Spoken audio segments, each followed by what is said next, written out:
ಚನ್ನಗಿರಿಯ 20 ಸರ್ಕಾರಿ ಅಧಿಕಾರಿಗಳು ಏಕಕಾಲಕ್ಕೆ ರಜೆ ಹಾಕಿ ದೇವರ ದರ್ಶನಕ್ಕೆ ಹೋಗಿದ್ದು, ಇದನ್ನ ನೋಡಿದರೆ ತಾಲೂಕಿನ ಜನತೆ ಬಗ್ಗೆ ಅಧಿಕಾರಿಗಳಿಗೆ ಕಿಂಚಿತ್ತೂ ಕಾಳಜಿ ಇಲ್ಲ ಎಂಬುದು ಗೊತ್ತಾಗುತ್ತದೆ ಎಂದು ತೇಜಸ್ವಿ ವಿ ಪಟೇಲ್ ಆಕ್ಷೇಪ ವ್ಯಕ್ತಪಡಿಸಿದ್ದಾರೆ.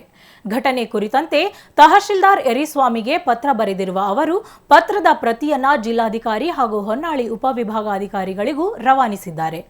ಯಾವುದೇ ಧಾರ್ಮಿಕ ಸ್ಥಳಕ್ಕೆ ತೆರಳುವ ಹಕ್ಕನ್ನ ನಮ್ಮ ಸಂವಿಧಾನ ಪ್ರತಿಯೊಬ್ಬ ಭಾರತೀಯ ಪ್ರಜೆಗೂ ನೀಡಿದೆ. ಅಧಿಕಾರಿಗಳು ಕೂಡ ಮನುಷ್ಯರೇ. ಆದರೆ ಜೂನ್ 27 ಮತ್ತು 28ರಂದು ಚನ್ನಗಿರಿಯ 20 ಅಧಿಕಾರಿಗಳು ಏಕಕಾಲದಲ್ಲಿ ರಜೆ ಹಾಕಿ ತಿರುಪತಿಗೆ ತೆರಳಿದ್ದಾರೆ. ಅಷ್ಟೇ ಅಲ್ಲದೆ ಕೆಂಪೇಗೌಡರ ಜಯಂತಿಯನ್ನ ತರಾತುರಿಯಲ್ಲಿ ಆಚರಿಸಿರುವುದು ನಿಮಗೆ ಸರಿ ಎನಿಸುತ್ತದೆ ಎಂದು ತಹಶೀಲ್ದಾರರನ್ನ ತೇಜಸ್ವಿ ಪಟೇಲ್ ಪ್ರಶ್ನಿಸಿದ್ದಾರೆ.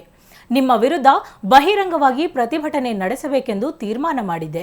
ಆದರೆ ಕೆಲ ಅಧಿಕಾರಿಗಳು ಒತ್ತಡಕ್ಕೆ ಮಣಿದು ಪ್ರವಾಸಕ್ಕೆ ಹೋಗಿದ್ದು ಗೊತ್ತಾಗಿ ಪ್ರತಿಭಟನೆ ಕೈಬಿಟ್ಟಿದ್ದೇನೆ. ಬರ ನೀತಿ ಸಂಹಿತೆಯಿಂದ ಜನರಿಗೆ ಆಗಿರುವ ತೊಂದರೆಯನ್ನ ಲೆಕ್ಕಿಸದೆ ಕೇಂದ್ರ ಸ್ಥಾನವನ್ನ ಬಿಟ್ಟು 20ಕ್ಕೂ ಹೆಚ್ಚು ಅಧಿಕಾರಿಗಳು ಹೋಗಿದ್ದು ಸರಿಯೇ ಎಂದು ಪ್ರಶ್ನಿಸಿರುವ ಅವರು ಈ ಬಗ್ಗೆ ಜವಾಬ್ದಾರಿ ಸ್ಥಾನದಲ್ಲಿರುವವರು ಹೇಗೆ ಪ್ರತಿಕ್ರಿಯಿಸುತ್ತಾರೆ ಎಂದು ಕಾದು ನೋಡುವುದಾಗಿ ಪತ್ರದಲ್ಲಿ ತಿಳಿಸಿದ್ದಾರೆ.